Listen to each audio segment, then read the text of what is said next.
하나님 말씀 요한복음 14장 22, 23, 24 세 구절을 같이 합독하시겠습니다. 가룟 아닌 유다가 이르되 주여 어찌하여 자기를 우리에게는 나타내시고 세상에는 아니하려 하시나이까.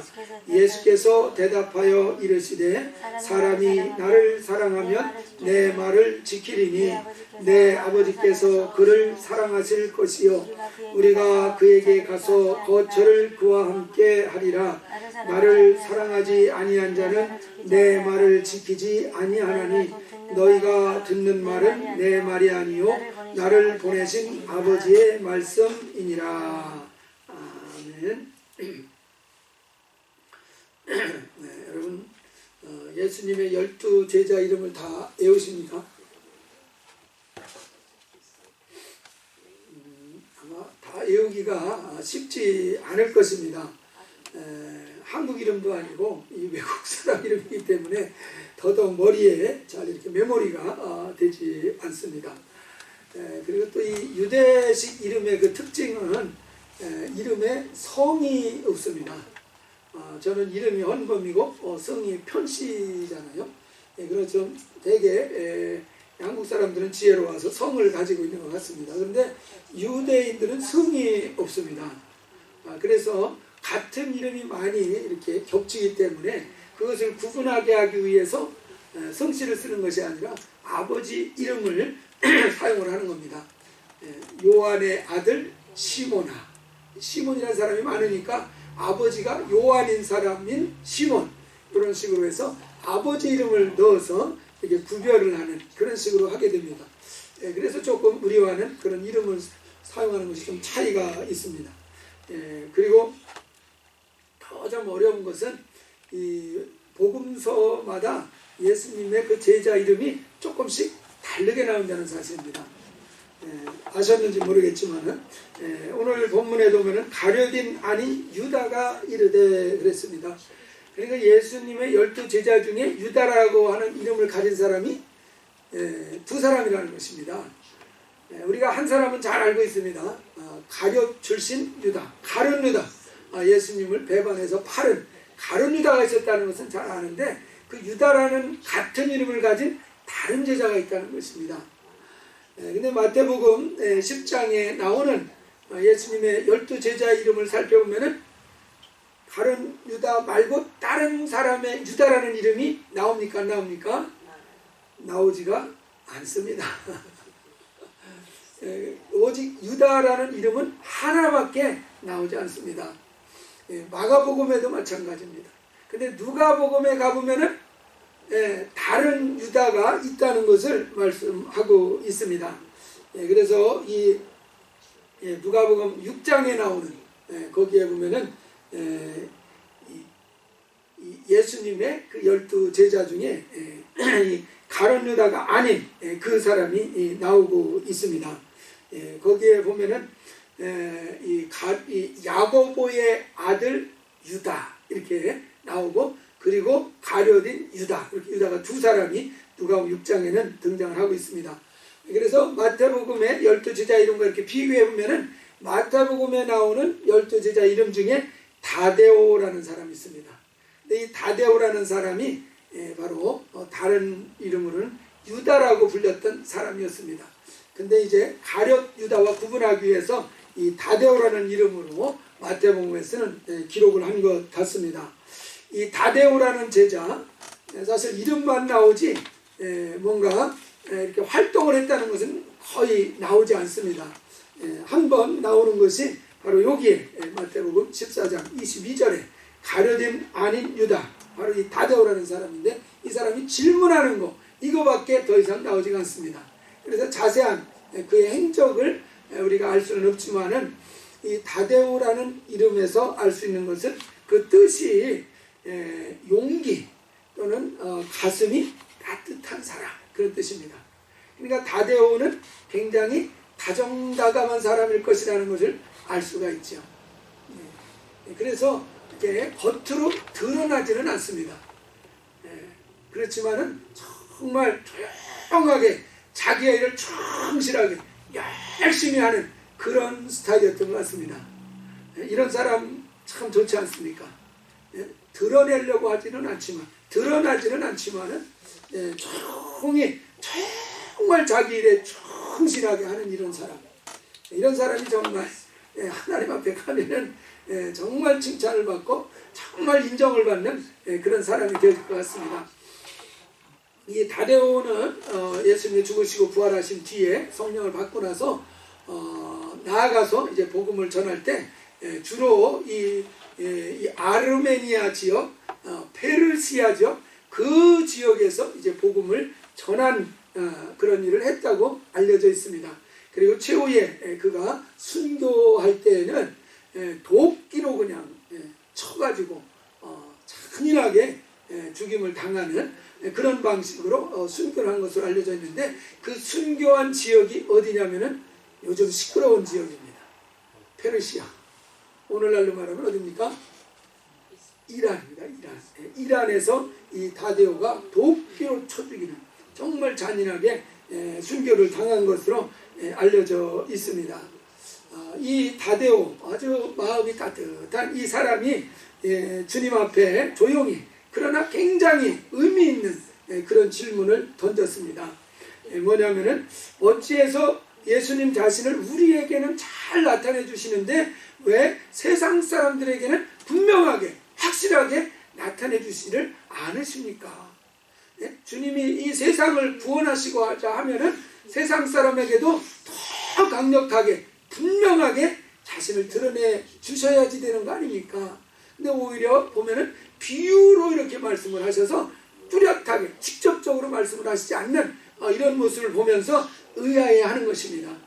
자기들한테는 이렇게 소상하게 잘 나타내 주시는데 왜 그런 것처럼 다른 사람들에게도 다 나타내 주시지 왜 안 나타내 주십니까? 우리가 신앙생활을 하다 보면은 옆에 사람은 참 기도하면 응답도 잘 받고 주님이 이렇게 말씀하셨다, 주님이 저렇게 말씀하셨다, 뭐 주님이 밥을 먹으라고도 했다, 주님이 밥을 먹지 말라고도 했다, 아주 디테일한 것까지 자세하게 다 말씀해주고 다 응답해주는 것 같은데 나는 어떻습니까? 도대체 나랑 주님은 너무너무 거리가 멀은 것 같아요. 기도를 해도 응답도 없는 것 같고, 뭐 어떻게 하라는 지시도 안 내려주시는 것 같고, 너무나는 사이가 멀은 것 같은데 어떤 사람은 참 아기자기하게 주님과 교통을 하면서 그 응답을 받고 같이 이렇게 동행하는 삶을 참 사는 걸 봅니다. 그럴 땐 좀 부럽지 않습니까? 욥도 좀 그런 때가 있었던 것 같습니다. 환난을 극심하게 당할 때 좀 하나님을 만나서 뭔가 왜 이런 일이 발생했는지 시원하게 좀 설명도 좀 듣고 싶은데 하나님이 가까이 나타내 주시를 않는 겁니다. 자기를 드러내 주시를 않는 겁니다. 그러니까 하나님은 안 보이고 이 상황은 해석이 되질 않고 너무너무 답답할 때 그때 욥이 고백합니다. 그가 왼쪽에서 일하시나 내가 만날 수 없고 그가 오른쪽에서 돌이키시나 배울 수 없구나. 욥기 23장 9절의 말씀입니다. 분명히 옆에서 분명히 다른 사람에게는 주님이 나타내시고 응답하시는 것 같은데 자기한테는 도무지 주님이 얼굴을 가리시고 자기에게는 안 나타내 주니까 너무너무 답답해하는 것입니다. 왜 이런 차이가 나타나는 것인가? 거기에 대해서 다데오가 진지하게 물었습니다. 거기에 대해서 주님께서 분명하게 응답을 해 주십니다. 23절에 보면 그 설명을 잘 해주시고 있습니다.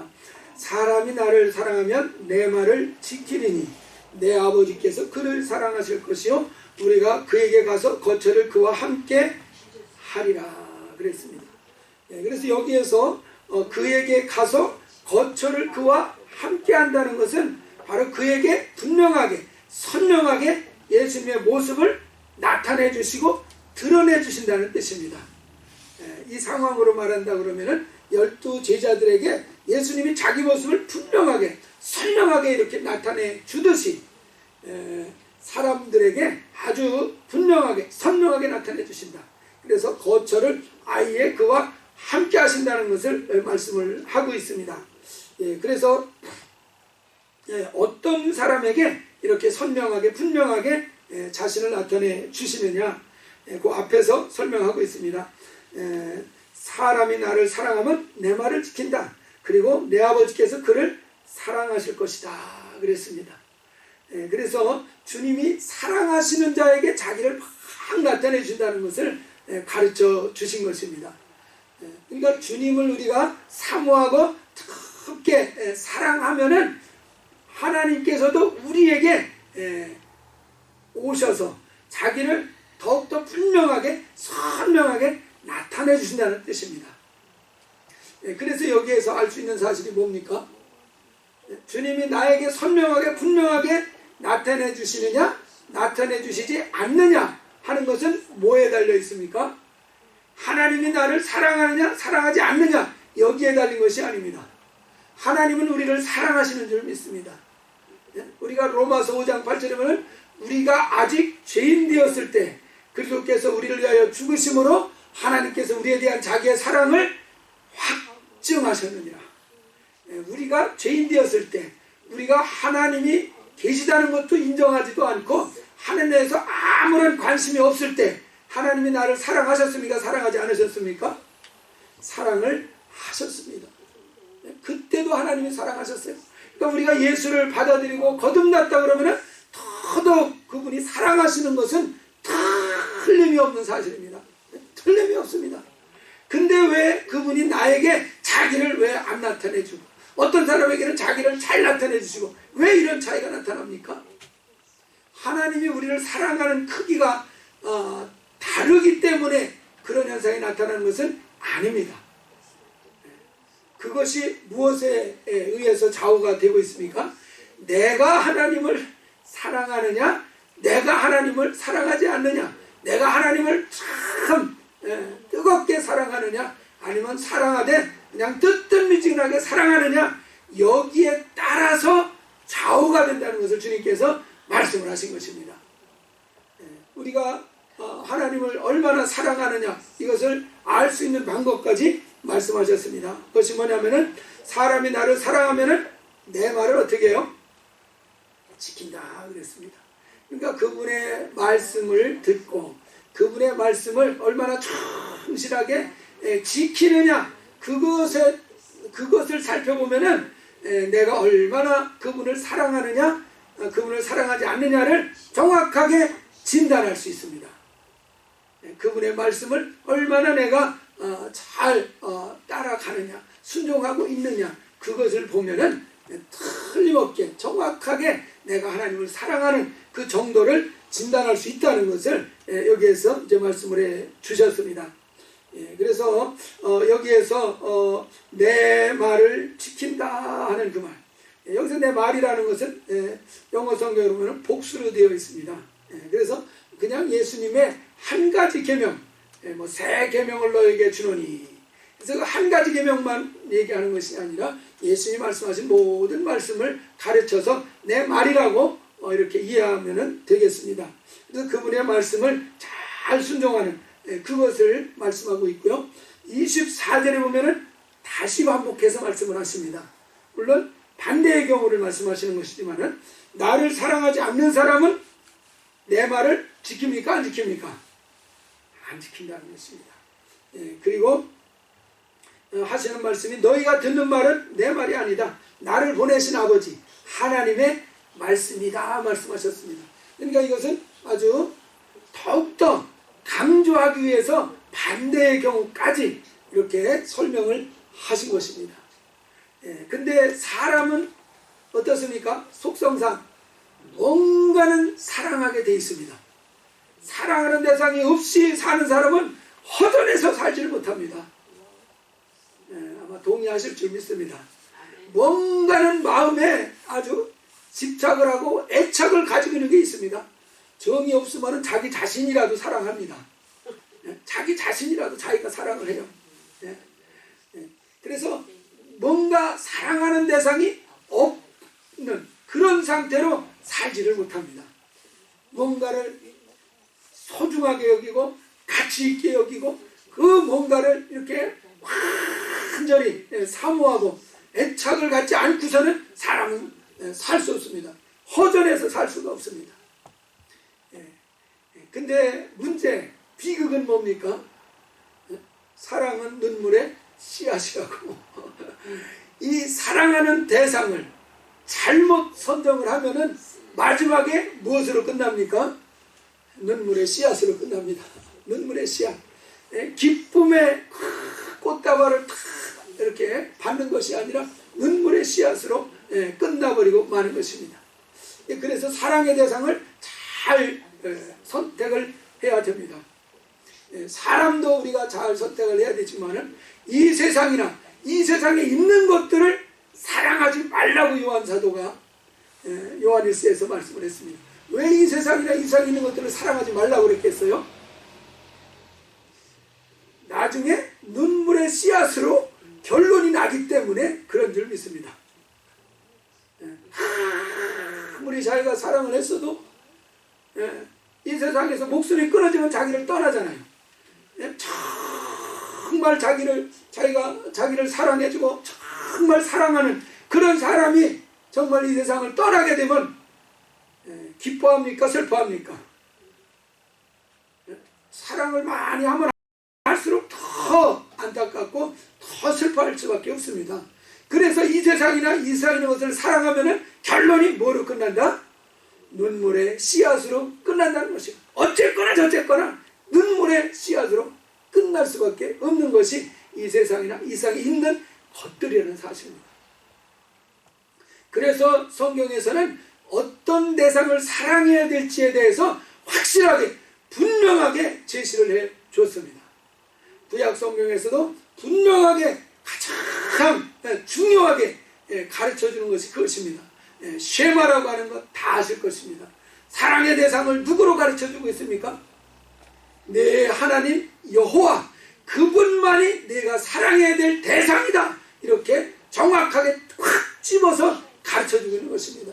근데 그 말씀을 믿지 못하고 그 말씀대로 그 하나님을 사랑하지 않고 다른 것을 사랑하다가 다 사람들이 비극을 겪는 것입니다. 눈물골짜기를 걸어가게 되는 일들이 발생을 하는 것입니다. 그래서 이렇게 돌아온 과거를 이렇게 살펴보면은요, 결국 실패. 사랑의 대상을 잘못 선정하기 때문에 끊임없이 실패하는 일들을 반복해온 것이 아닌가. 그래서 실망하고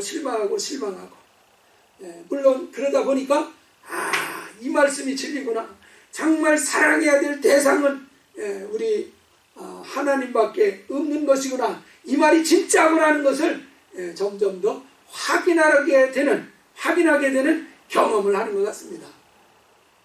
그래서 구약 성경은 분명하게 이 쉐마를 통해서 사랑해야 될 대상이 누구인지를 지정해 주시고 확실하게 가르쳐 줬습니다. 그래서 우리가 사랑의 대상을 항상 잘 살펴보시기 바랍니다. 내가 누구를 사랑하기를 원하고 있고 누구를 지금 사랑하고 있는가, 누구를 붙들고 있는가, 분명하게 저는 말씀드릴 수 있습니다. 성경이 가르쳐 주신 이 사랑의 대상을 전심전력으로 사랑하지 않으면은 그만큼 여러분의 삶의 결말은 실망으로 끝날 것입니다. 눈물의 씨앗으로 끝날 것입니다. 그러나 주님이 말씀해 주신 대로, 가르쳐 주신 대로 사랑의 대상을 정확하게 조준을 하고 그분을 마음을 다해서 뜻을 다해서 사랑을 하면은 그 결말은 반드시 하나님의 영광 가운데서 승리로서 결말을 맞게 되어질 것입니다. 그래서 우리는 이 시간 사랑의 대상이 누구인지를 다시 한번 자기를 잘 살피시고 사랑의 대상을 다시 한번 정확하게 주님에게로 고정을 시키는 이런 믿음의 결단이 나타나기를 주의 이름으로 축원합니다. 이것이 우리가 정말 승리하는 그런 그 길이기 때문에 요한 사도도 이 세상 또는 이 세상에 있는 것들을 사랑의 대상으로 삼지 말아라. 그것이 우리에게 비극을 가져다 주고 그것이 우리에게 슬픔을 가져다 주고 그것이 우리에게 아픔을 가져다 주는 것이 된다는 것, 원인이 거기에 있다는 것을 분명하게 지적해 주셨습니다. 그래서 이 예수님께서도 23절에서 말씀하시고 반복해서 24절에 다시 설명을 해주시고 있습니다. 우리가 지난 주일날 예수님의 그 다스리는 스타일에 대한 이야기를 했었습니다. 아담과 하와는 선악을 알게 된 나무 실과를 따먹으면은 정령 죽으리라. 그래서 뭔가 좀 위협감을 느낄 수 있는 그런 말씀을 덧붙여 놓았었습니다. 그리고 겁이 나서라도 선악과를 따먹지 말아야 되겠구나 하는 그런 상황이었습니다. 율법 같은 경우는 계명을 주시면서 복을 약속하시기도 하고 저주를 약속하기도 하셨습니다. 그래서 제가 볼 때는 율법을 통해서 이스라엘 백성에게는 당근과 채찍 두 가지를 다 주셨던 것 같아요. 아담과 하와는 채찍만 주셨던 것 같고 이 율법 아래에 있는 이스라엘 백성에게는 당근과 채찍을 주셨습니다. 근데 예수님의 그 말씀을 지상명령을 살펴보면 제자를 삼아라, 그리고 말씀을 가르쳐라. 그러고 나서 그 다음에 하신 말씀이 뭐냐면은 볼지어다 내가 세상 끝날까지 항상 너희와 함께 있으리라. 이 말씀은 당근인 것 같습니까? 채찍인 것 같습니까? 제가 볼 때는 당근에 해당하는 말씀인 것 같아요. 너희들이 내 말을 잘 순종하면은 내가 너희와 항상 함께 하면서 너희에게 나를 밝히 나타내 주실 것이다 하는 약속이기 때문에 당근 같은 그런 약속을 지상명령에서 약속을 이렇게 주셨다라고 보여집니다. 그래서 우리가 그 지상명령의 말씀을 잘 감당을 하면은 항상 우리 주님이 함께 하신다는 그런 의미로 말씀을 하셨습니다. 우리가 신약교회 성도들은 하나님과의 관계가 아버지와 아들의 관계입니다. 그래서 아버지와 아들의 관계이기 때문에 아들이 아버지의 말씀을 순종하는 것, 따르는 것, 그것은 왜 순종하고 따릅니까? 그만큼 아버지를 존중하고 사랑하기 때문인 것입니다. 저희 금요기도 때에 저희 교회는 나오시지 않지만은 다른 교회 교인이시긴 하지만은 같이 뜨겁게 기도하는 그런 기도 시간을 갖고 싶어서 금요일마다 나오시는 권사님이 한 분이 계십니다. 그 권사님이 최근에 얘기를 하신 걸 들으니까 이 아들이 지금 저쪽 버지니아에 살고 목회를 하고 계시는데 아들은 매일 아침 아버지한테 요즘도 전화를 한답니다. 이런 아들 있는 분 계세요 혹시? 매일 아침 안부 전화를 한다는 것이 참 부럽죠. 근데 아버지가 이런저런 얘기를 길게 1시간이라 해도 그거를 중간에 바빠요 끊지 않고 끝까지 듣는답니다. 예, 맞습니다. 예, 알겠습니다. 이렇게 너무너무 아버지의 그 말을 경청을 하고 잘 따를 것이요. 아유, 난 너무 부러워요. 부러워. 어떻게 그 자녀들이 그렇게 아버지를 존중하고 참 그 말을 잘 듣는 그런 자식들로 자라났을까요? 어떻게 그런 것을 배웠을까요? 그 자녀들이? 권사님이 자녀들을 잘 이렇게 양육한 그런 어떤 비결이 있는가 했는데 사실은 그것이 아니에요. 그 권사님이 남편을 얼마나 존경하는지 모릅니다. 남편을 얼마나 뜻이 보시는지 몰라요. 절대로 함부로 하지 않는 거예요. 너무너무 어렵게 여기고 너무너무 잘 존중하는 그런 모습을 보인 것입니다. 그래서 그분 이야기를 들어보니까 전에도 말씀을 드렸는지 모르지만은 그분이 자라날 때 얼마나 가슴이 어려웠던지 중학교를 다닐 때 그때는 저희 다닐 때도 그랬는데 중학교 때 육성회비라고 그러나요? 그거를 많지도 않잖아요. 조그만 애기인데 그거를 내야지 학교를 다녔습니다. 근데 가정 형편이 너무 어려워가지고 그 육성회비를 못 내가지고 학교에서 퇴학당한 거예요. 얼마나 마음이 아픕니까? 근데 그런 상황에서 이제 대학생들이 그 당시에 야학이라고 많이 했습니다. 야학. 그런 어려운 학생, 공부 못하는 학생들을 불러서 가르치는. 그래가지고 야학회를 다니면서 중학교 공부를 마치고 검정고시를 보고 그래서 가까스로 고등학교를 들어가서 고등학교 공부까지 하고 대학교는 뭐 언강생심 갈 수도 없고 그렇게 고등학교 간신히 마치고 세브란스 병원에서 직원으로 평생을 성실히 근무하신 것입니다. 그래서 그런지 얼마나 그분이 자기 그냥 만나기만 해도 부드럽고 참 유순하고 겸손하다는 것이 그냥 느껴집니다. 예, 자기 자신이 참 그렇게 키워왔기 때문에 너무너무 겸손하신 거예요. 그러니까 자기의 남편을 너무너무 정말 하늘같이 받드시는 거예요. 하늘같이 받드는 그것을 자녀들이 봤겠어요? 못 봤겠어요? 봤죠. 그러니까 자녀들도 그 아버지를 존경을 하는 거죠. 야, 이거구나. 그러니까 가정이 너무 정말 이렇게 아름답게 보입니다. 집안이 너무너무 아름답게 보여요. 언제 기회가 되면 한번 간증을 들어봤으면 좋겠어요.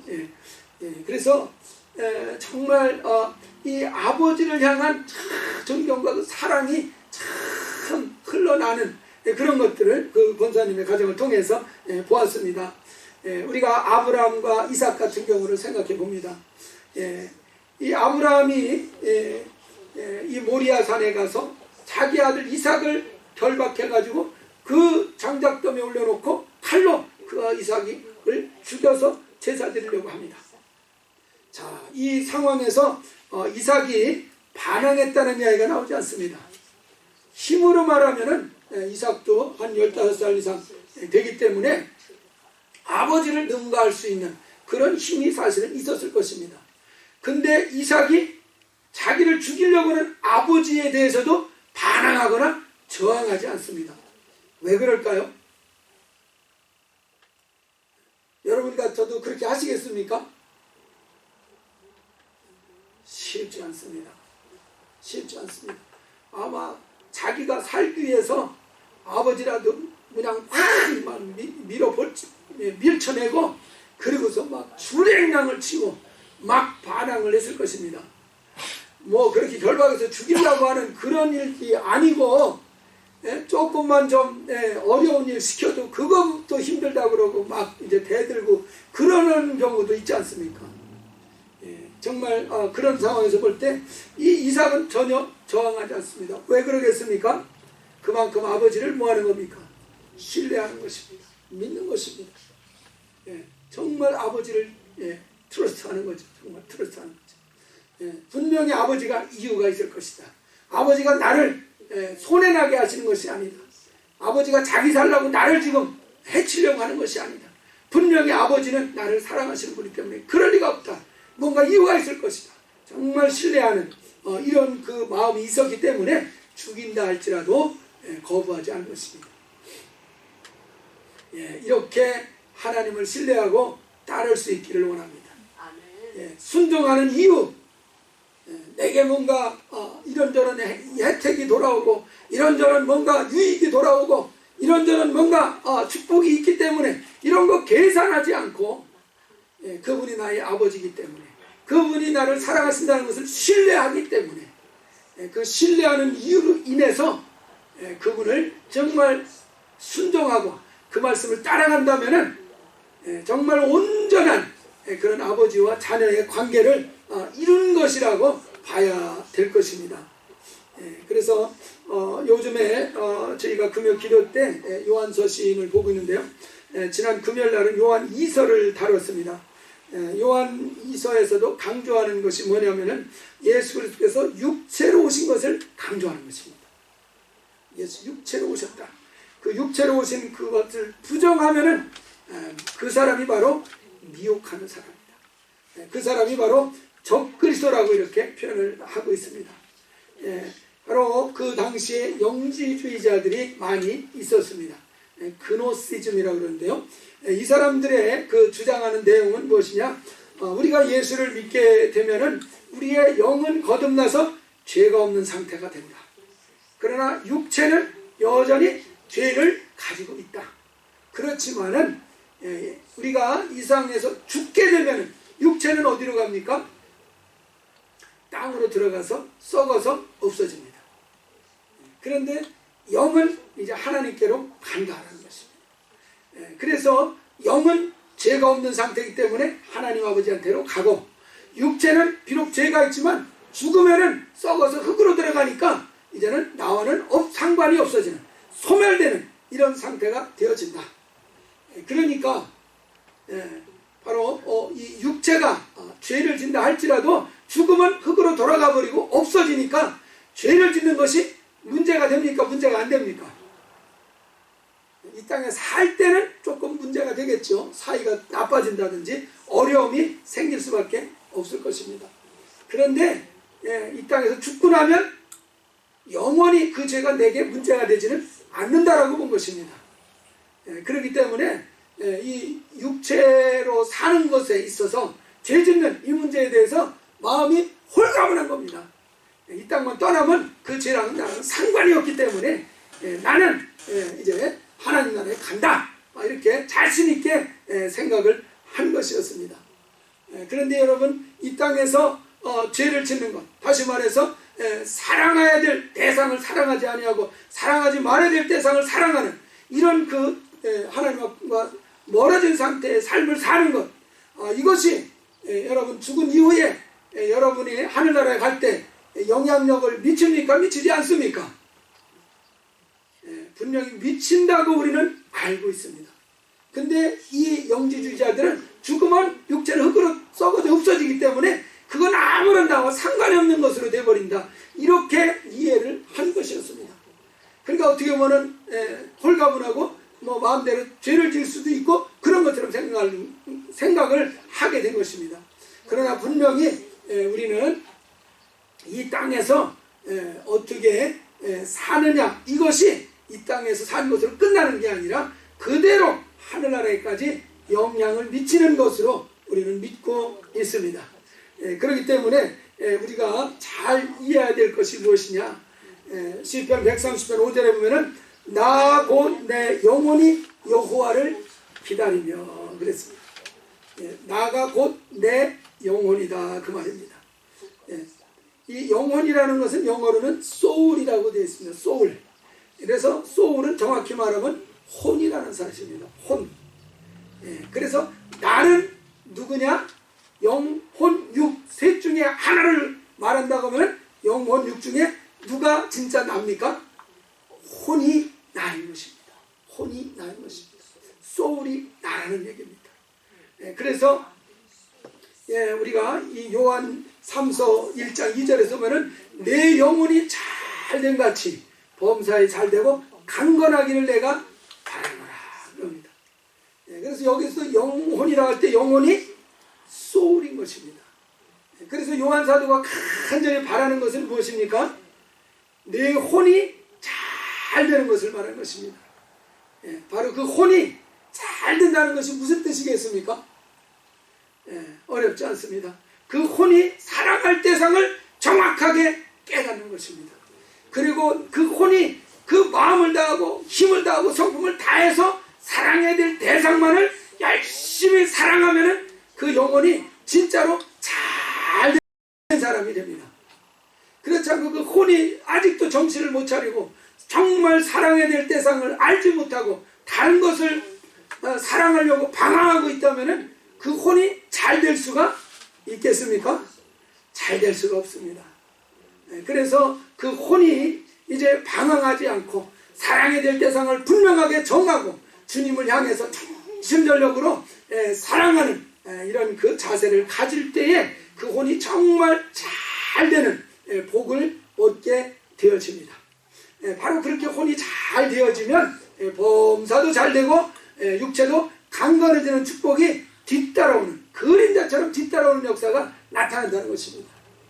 근데 많은 경우에 이 혼이 잘 되는 것을 생각하지 않고 그냥 육만 잘 되려고 하다 보니까 기복신앙으로 흐르기가 쉽고, 또 어떤 때는 병이 낫고 어떤 때는 병이 안 낫고 어떤 때는 육체가 잘 되는 것 같다고 어떤 때는 또 힘들어지고, 이렇게 뭔가 기복이 심한 이런 그 현상들이 나타나게 되는 것입니다. 그래서 우리가 영혼이 먼저 잘 되는 이것이 갖춰진 다음에 그 그림자처럼 그 육체의 것이 잘 되는 것이 따라오는 것이 이게 온전한 축복이라는 사실을 믿으시기 바랍니다. 그래서 정말 우리의 심령이 진짜 나는 누구냐? 이 혼이라는 사실입니다. 그래서 혼이 정말로 잘 되는 길은 다른 것이 아닌 것입니다. 방황할 필요가 없는 것입니다. 내 혼이 정말 사랑해야 될 대상을 분명하게 아는 것입니다. 바로 우리 주 예수를 내 혼이 사랑하는 대상으로 확실하게 결정하고 확실하게 마음에 확실하게 그분만을 사랑하리라 결단하는 이 시간이 될 수 있기를 주의 이름으로 축원합니다. 그분을 사랑하리라는 그 사랑의 대상을 분명하게 정한 다음에 그분을 힘을 다해서 마음을 다해서 정말 지식을 다해서 자기 의지를 다해서 그분을 사랑하는 길로 나아가게 된다면 그 혼은 정말 하나님 앞에서 큰 축복을 얻으면서 참으로 가장 잘 되는 그런 그 혼이 되어질 것입니다. 그렇게 되면은 주님께서도 그에게 자기를 나타내 주신다는 것입니다. 밝히 분명하게 선명하게 자기를 드러내 주신다는 사실입니다. 그래서 주님이 선명하게 내 안에서 드러나지 않으시면은 한번 체크해 보시기 바랍니다.